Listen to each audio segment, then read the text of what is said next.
تاب کے در لگے تیرگی می روی بہر توبہ درائے شباب غوی بشنو از گوش دل مثنوی معنوی در رہے صدق برتا مسمم شوی بشنو از گوش دل مثنوی معنوی در رہے صدق برتا مسمم شوی. بسم اللہ الرحمن الرحیم. الحمدللہ رب العالمین والصلاة والسلام علی سیدنا و مولانا محمد سید الاولین والآخرین وعلی آلہ واصحابہ اجمعین. اما بعد. گزشتہ کے درس میں ہم پڑھ رہے تھے کہ پرندہ جس طرح یہ سمجھتا ہے کہ وہ شکاری کی غفلت سے فائدہ اٹھا کر دانہ کھا جائے گا، جیسے ہی شکاری غفلت میں آئے گا وہ آگے بڑھ کے دانہ کھا جائے گا، یہ سمجھتا ہے. لیکن اس کو یہ نہیں پتا کہ اس کو پکڑنے کے لیے جب دانہ ڈالا گیا ہے تو اس کے بچ کے نکلنے کا کوئی راستہ نہیں ہے. دنیا کا معاملہ بھی ایسے ہی ہے. انسان دنیا کے دانوں کو دیکھ کر اس کی طرف للچاتا ہے، اس کو یہ پتا نہیں ہے کہ دانہ اس کو پکڑنے کے لیے ڈالا گیا ہے. اب اگر وہ دانے کو دیکھ کر للچائی ہوئی نظروں سے دیکھے گا اور دانے کی طرف جیسے ہی دوڑ پڑے گا اس کے پاؤں شکاری کے جال میں پھنس جائیں گے. اس کو اور واضح طور پر سمجھانے کے لیے آپ یہاں پر ایک اور چھوٹی سی حکایت شروع کر رہے ہیں، جس میں یہ بتایا جا رہا ہے کہ ایک خریدار ایک دکان پر جاتا ہے اور یہ سمجھتا ہے کہ دکاندار کی غفلت سے میں چرا لوں گا، اور پھنس جاتا ہے. دکاندار تھوڑی اداکاری کرتا ہے جیسے کہ اس کو نہیں دیکھ رہا ہے. جب وہ چرا لیتا ہے تو اس کو موقع دیتا ہے چرانے کا، حالانکہ وہ جانتا ہے کہ کوئی آدمی چرا رہا ہے، لیکن وہ کہتا ہے کہ بے وقوف انسان، تو چرا رہا ہے اور یہ سمجھ رہا ہے کہ میں نہیں دیکھ رہا ہوں. میں تو دیکھ رہا ہوں لیکن تجھے مہلت دے رہا ہوں، چھوڑ دے رہا ہوں، چرا لے. اب اس کے بعد جو تیرا نقصان ہوگا وہ تجھے بعد میں پتا چلے گا.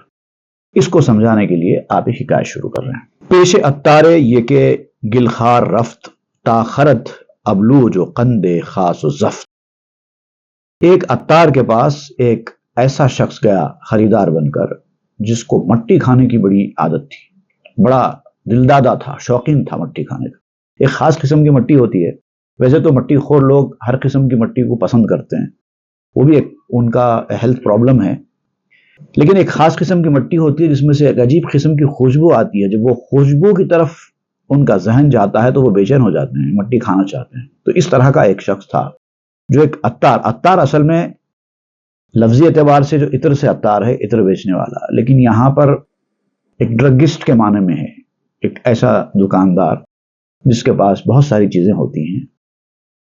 تو وہاں پر وہ شکر خریدنے کے لیے گیا. ایک خاص قسم کا شکر چاہیے ہوتا تھا اس کو، تو اس نے وہ دکان میں گیا. ابلو جو قندے خاص و زفت، یعنی سفید خاص اور عمدہ شکر.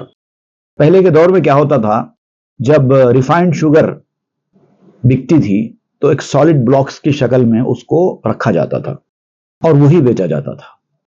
فائن قسم کی، ہارڈ قسم کی شوگر لوفس ہوتے تھے، وہ بیچتے تھے. بعد میں جب گرینولیٹڈ اور کیوب شوگرز جب آنا شروع ہو گئے تو وہ سلسلہ کم ہو گیا.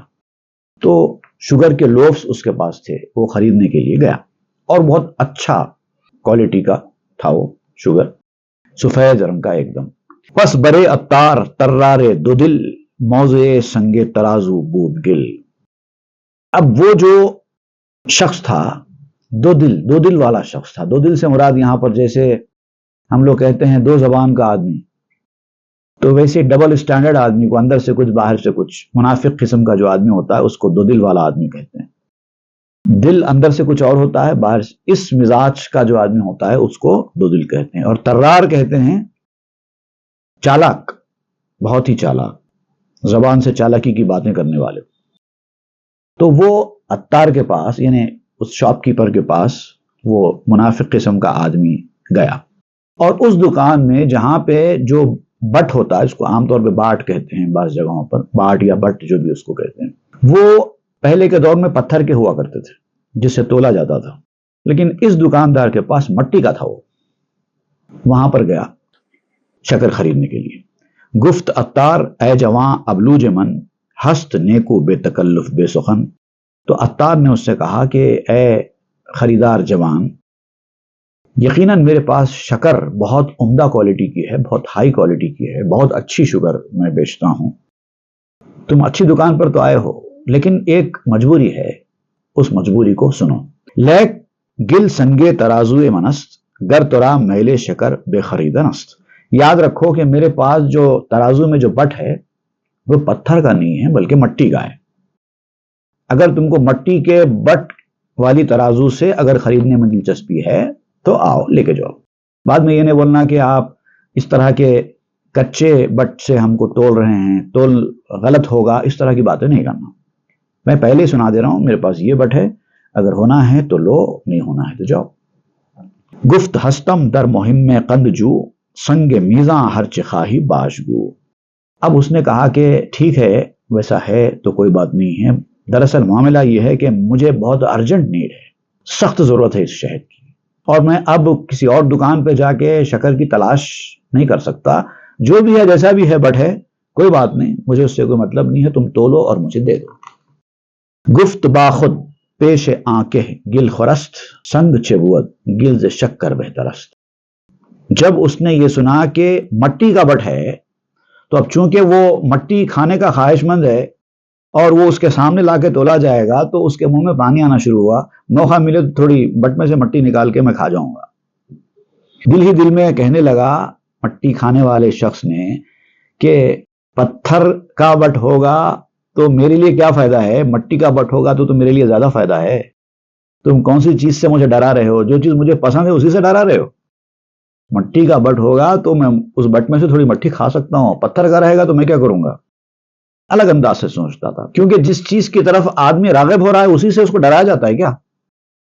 ہم چو آ دلالا کو گفت اے پسر، نو عرو سے یافتم بس خوب فر۔ یہ تو وہی بات ہوئی، اب وہ دل ہی دل میں کہنے لگا وہ کسٹمر کہ یہ تو وہی بات ہوئی اس دلالہ کی طرح، اس مشاطہ کی طرح جس نے کہا ایک نوجوان سے کہ اے بیٹا، میں نے تیرے لیے ایک بہت اچھی خوبصورت اور باصلاحیت لڑکی ڈھونڈ لی ہے تیرے لیے، سخت زیبا، بہت خوبصورت ہے، لیک ہم ایک چیز ہست، لیکن ایک بات ہے، ایک فالٹ ہے، اگر تو اس فالٹ کو ایکسپٹ کرے گا تو میں تیرا رشتہ اس سے کراؤں گی۔ کہاں ستیزہ دختر حلوہ گرست، وہ جو پردہ نشین لڑکی ہے وہ اصل ایک حلوائی، ایک کنفیکشنر کی بیٹی ہے، یہی ایک مسئلہ ہے۔ گفت بہتر اینچنی خود گربوت، دختر او چرب و شیریں تربوت۔ اس نوجوان نے کہا کہ ساری خوبیاں تو ہے، اب ایک حلوائی کی بیٹی سے کیوں ڈرا رہے ہو مجھ کو؟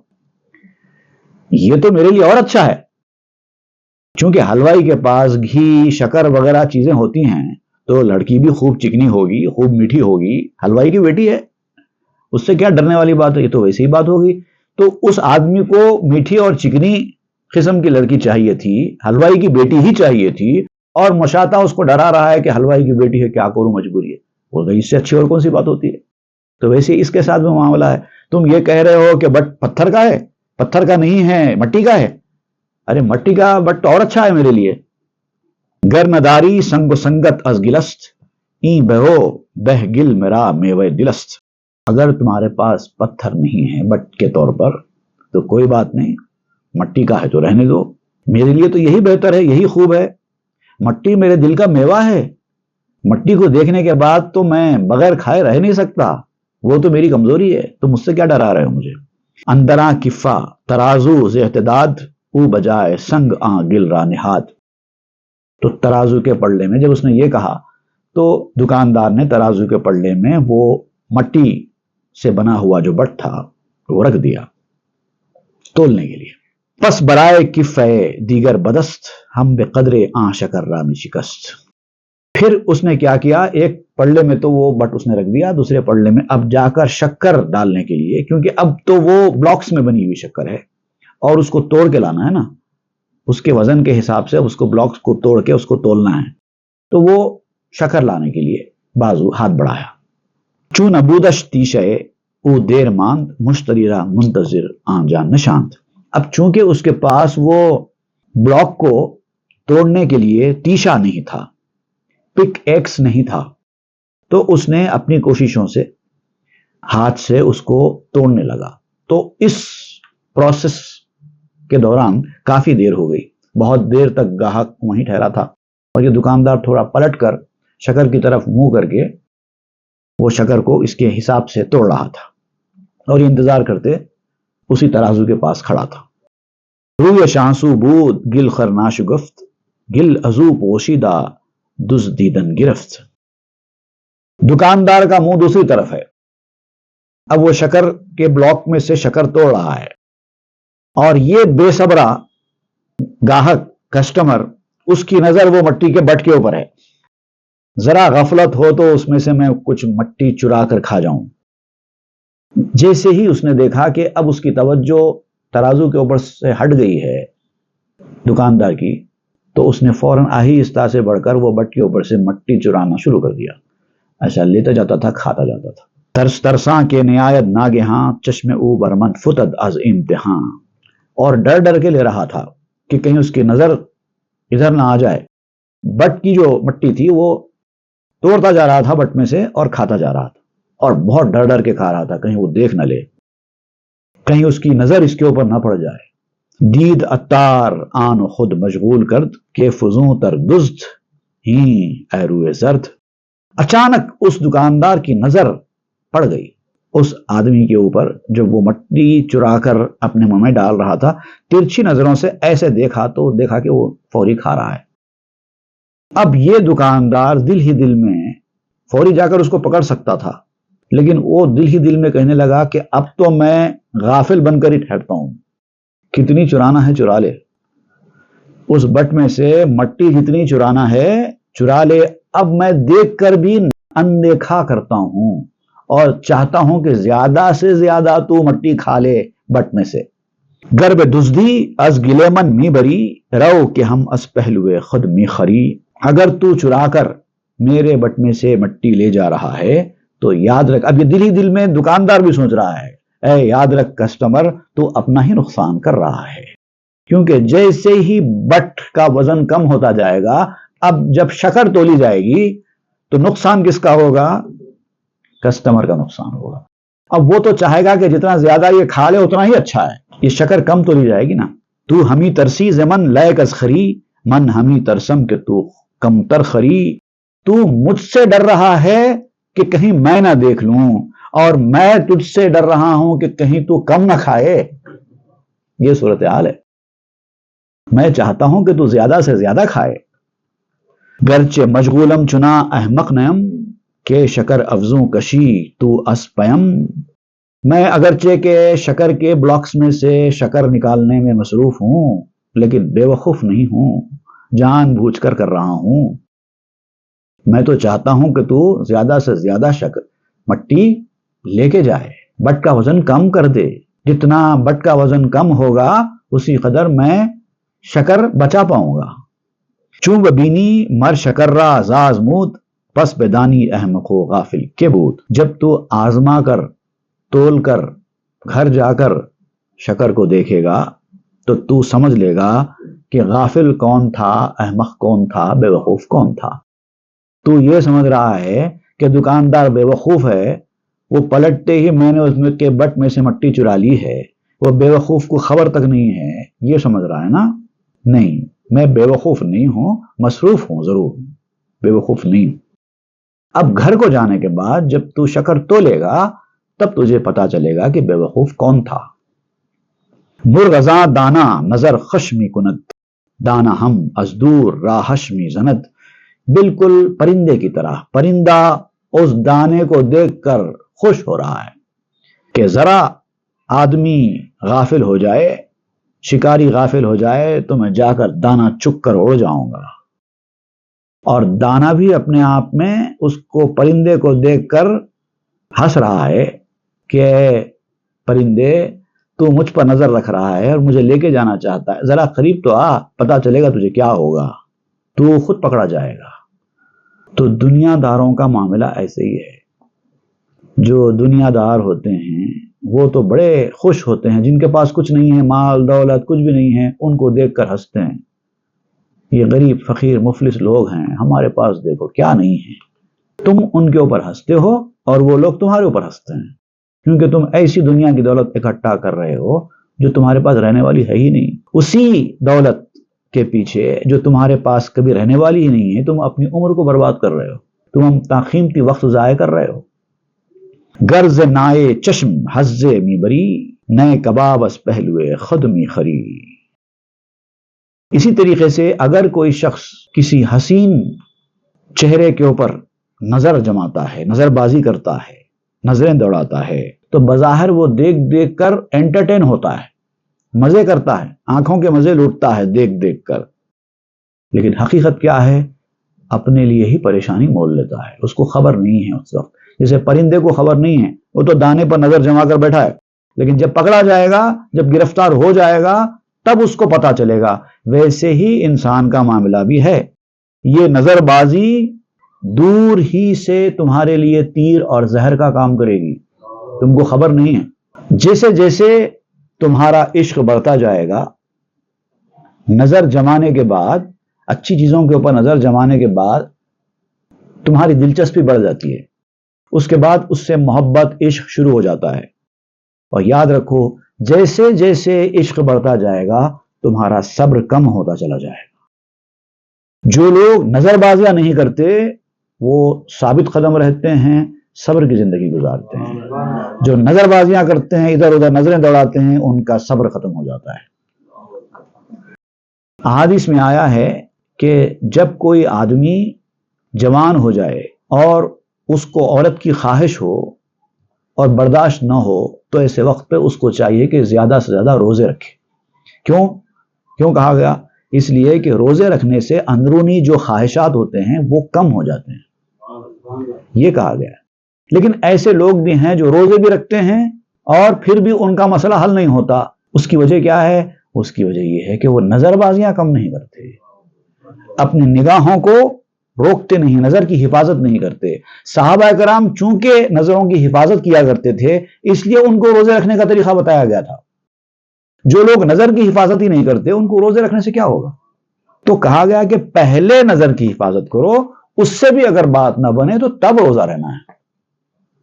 مال دنیا دام مرغان ضعیف، ملک عقبا دام مرغان شریف۔ یاد رکھو، دنیا کا مال، دنیا کی نعمتیں، یہ کمزور پرندوں کا جال ہے۔ کمزور پرندے اس کے اندر پھنس جاتے ہیں۔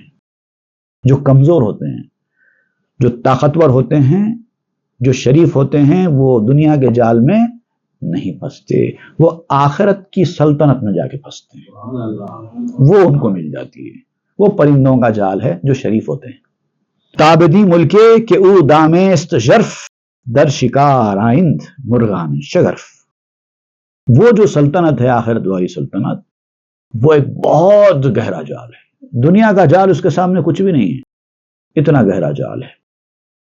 لیکن اس جال کے اندر وہی لوگ آتے ہیں جو محبوب ہوتے ہیں، محبوب پرندے ہی اس جال میں آتے ہیں۔ عام لوگوں کو وہاں تک رسائی ہوتی نہیں، کیونکہ وہ تو چھوٹے جال میں پھنسے ہوئے ہیں۔ من سلیما مین خواہم ملک تاں، بلکہ من برہان مز ہر ہلک تاں۔ اب سلیمان علیہ السلام جو بلقیس کے لشکر کو یہ سب باتیں بتا رہے ہیں، آپ نے ان سے کہا کہ میں سلیمان ہوں، میں تمہارا ملک نہیں چاہتا، تم کیا تحفہ لے کر آئے ہو؟ سونا چاندی میرے پاس تو کیسا پڑا ہے تم نے دیکھ لیا، اس سے میں کہاں راغب ہونے والا ہوں؟ میں تمہارا ملک نہیں چاہتا، بلکہ میں ملک نہیں، ملک تام، تمہارا ملک نہیں چاہتا ہوں، ہلک تام چاہتا ہوں۔ تم کو ہلک تام سے رہا کرنا چاہتا ہوں، ہلاکت سے، بربادی سے نکالنا چاہتا ہوں، یہ میرا کام ہے۔ تمہارا ملک نہیں چاہتا میں، تمہیں ہلاکت و بربادی سے بچانا چاہتا ہوں۔ کی زماں ہستی خود مملوک ملک، مالک الملک آن کے او بجہد ز ہلک۔ تم اس وقت حقیقت میں بھلے ہی تم دنیا کے سامنے بڑے بادشاہ ہو، سلطنت حکومت تمہاری ہے، لیکن حقیقت یہ ہے کہ تم خود کے غلام ہو۔ تم کہاں اپنے آپ کو بادشاہ کہتے ہو، مالدار کہتے ہو، دنیا میں اپنی خواہشوں کو پورا کرنے والا کہتے ہو؟ ایسا نہیں ہے، تم خود کے غلام ہو۔ ملک کا مالک وہ ہے جو تباہی سے نجات پا جائے، جس کو تباہی سے نجات مل گئی وہ اصلی مالک ہے۔ تم تو تباہی کی طرف جا رہے ہیں اور اپنے آپ کو مالک کہتے ہو۔ ہم نہیں مانتے ایسی ملکیت کو۔ باز گونا اے اسیر این جہاں، نام خود کر دی امیر این جہاں۔ تم دنیا کے قیدی ہو، تمہارے دل میں دنیا بسی ہوئی ہے، تم دنیا کی طرف اپنی نظریں دوڑاتے رہتے ہو، یہ ہونا وہ ہونا، یہ نہیں ہے وہ نہیں ہے، یہی کرتے رہتے ہو۔ دنیا حاصل کرنے کی کوشش میں لگے رہتے ہو۔ 1 لاکھ کما لیا تو 2 لاکھ کی خواہش، 1 کروڑ کما لیا تو 2 کروڑ کی خواہش، 2 کروڑ کما لیا تو 10 کروڑ کی خواہش، 10 کروڑ کما لیا تو بھی 100 کروڑ کی خواہش۔ یہ خواہشیں چلتی ہی رہتی ہیں تمہاری، یہ اینڈلیس ہے۔ ہرس کی آگ کے بارے میں حدیث میں آیا ہے کہ اس ہرس کو، لالچ کی آگ کو صرف ایک ہی چیز بھر سکتی ہے، وہ ہے قبر کی مٹی۔ انسان اس سے نہیں بچ پائے گا۔ تو جب تک انسان یہ کر رہا ہے مجھے یہ ہونا، مجھے وہ ہونا، مجھے وہ ہونا، تو وہ تو قیدی ہوا۔ تم اپنے آپ کو کیا بادشاہ اور اپنے آپ کو کیا مالک سمجھ رہے ہو؟ تم تو غلام ہو، اور تم اپنا نام رکھ چکے ہو شاہ جہان، میں جہاں کا بادشاہ ہوں۔ یہ صرف نام رکھ لینا ہے، حقیقت نہیں ہے۔ اگر تم غنی ہو تو تمہارے دل میں خواہشیں ختم ہو جانا چاہیے، کسی چیز کی تمنا نہیں ہونی چاہیے، تب تم بادشاہ ہو۔ امیر آدمی، بادشاہ آدمی وہ ہوتا ہے جس کے دل کے اندر خواہشیں ہی نہ ہو، اس کو یہ لگے کہ میرے پاس سب کچھ ہے، مجھے کسی چیز کی ضرورت ہی نہیں ہے، تب وہ بادشاہ ہوا۔ مجھے یہ چاہیے، مجھے وہ چاہیے، میری خواہش ایسی ہے، میری خواہش ویسی، وہ بادشاہ کہاں سے ہوا؟ وہ تو فقیر ہے، اپنے آپ کا غلام ہے۔ اے تو بندے ای جہاں، محبوس جہاں، چند گوئی خیش را خواجہ جہاں۔ تو اس جہان کا غلام ہے، جہان کا قیدی ہے، اور تو اپنے آپ کو کہتا ہے کہ میں خواجہ جہان ہوں، آقا ہوں، مولا ہوں۔ کب تک کہتا رہے گا ایسے؟ اپنے آپ کو کب تک دھوکہ دیتا رہے گا؟ حقیقت کی طرف آؤ۔ جو لوگ مستغنی ہوتے ہیں وہی اصل غنی ہوتے ہیں۔ جن لوگوں کو دنیا کی کوئی خواہش نہیں ہوتی وہی لوگ امیر ہوتے ہیں۔ بھلے ہی آپ کے پاس کچھ نہیں ہوگا، اگر آپ یہ سمجھتے ہیں کہ آپ کے پاس سب کچھ ہے، مجھے کسی چیز کی ضرورت نہیں ہے، تب آپ غنی ہیں۔ آپ کے پاس بھلے دنیا جہاں کی دولت ہوگی، لیکن اگر آپ کو یہ لگتا ہے کہ میرے پاس یہ نہیں ہے وہ ہونا ہے، میرے پاس یہ نہیں ہے وہ ہونا ہے، تو ابھی آپ فقیر ہیں۔ اس حقیقت کو سمجھو۔ امیر کو امیر اسی لیے کہا جاتا ہے کہ اس کے پاس سب کچھ ہوتا ہے۔ غریب کو غریب اس لیے کہا جاتا ہے کہ اس کے پاس کچھ نہیں ہوتا۔ جس کے پاس سب کچھ ہے مگر اس کو چیزوں کی خواہش ہے تو مطلب وہ غریب ہے، اور اگر کسی کے پاس کچھ نہیں ہے، اس کو کسی چیز کی خواہش نہیں، وہ سمجھتا ہے کہ میرے پاس سب کچھ ہے، تو وہ تو امیر ہے۔ اس حقیقت کو سمجھو، آپ کہہ رہے ہیں۔ اب جب سلیمان علیہ السلام نے یہ کہہ دیا ان لوگوں سے کہ مجھے ان چیزوں کی ضرورت نہیں ہے، تو وہ تھوڑے اپسٹ ہو گئے کہ ہم کو تو بہت بری طریقے سے بے عزت کر دیا گیا۔ ایک تو ہم پہلے ہی شرمندہ تھے، یہ سونا لے کر ایسے سلیمان کے پاس کیسے جائیں جن کے پاس تو سونا زمینوں پہ پڑا ہوا ہے جس کی کوئی ویلیو نہیں ہے، ان کے پاس ہم سونے کا تحفہ لے کے جا رہے ہیں۔ تو پہلے تو تھے ہم شرمندہ، اس کے اوپر اس طرح کی بات ہمارے سامنے آئی تو اب تو ان کے صورتیں اتر گئیں، چہرے زرد ہو گئے، اب بہت ہی زیادہ شرمندہ ہو گئے، ان کو کچھ بھی نہیں تھا بولنے کے لیے۔ تو جب سلیمان علیہ السلام نے یہ دیکھا ان کی اس کیفیت کو، تو اب آپ نے تھوڑا سا لہجہ اپنا تبدیل کیا، تھوڑی ان کی دلداری کرنا شروع کی اور ان کو سمجھانا شروع کیا کہ میرے اس طرح سے ریجیکٹ کرنے کا ریزن کیا ہے، کیوں میں اس طرح تمہارا سونا قبول نہیں کر رہا ہوں، ریجیکٹ کر رہا ہوں، اس کے پیچھے کیا راز ہے، ذرا اطمینان کے ساتھ سنو، تمہارا دل توڑنا میرا مقصد نہیں تھا، میں سمجھانا چاہتا ہوں۔ اس کے بعد پھر ان کی دلداری کرتے ہوئے سلیمان علیہ السلام جو کچھ سمجھاتے ہیں وہ انشاءاللہ ہم آئندہ کے درس میں پڑھیں گے۔ صلی اللہ تعالی علی خیر خلق سیدنا محمد وآلہ وصحبہ اجمعین والحمد للہ رب العالمین۔ تاب کے در لگے تیرگی می روی، بہر توبہ درائے شب بشنو از گوش دل مثنوی معنوی در ره صدق برتا مصمم شوی بشنو از گوش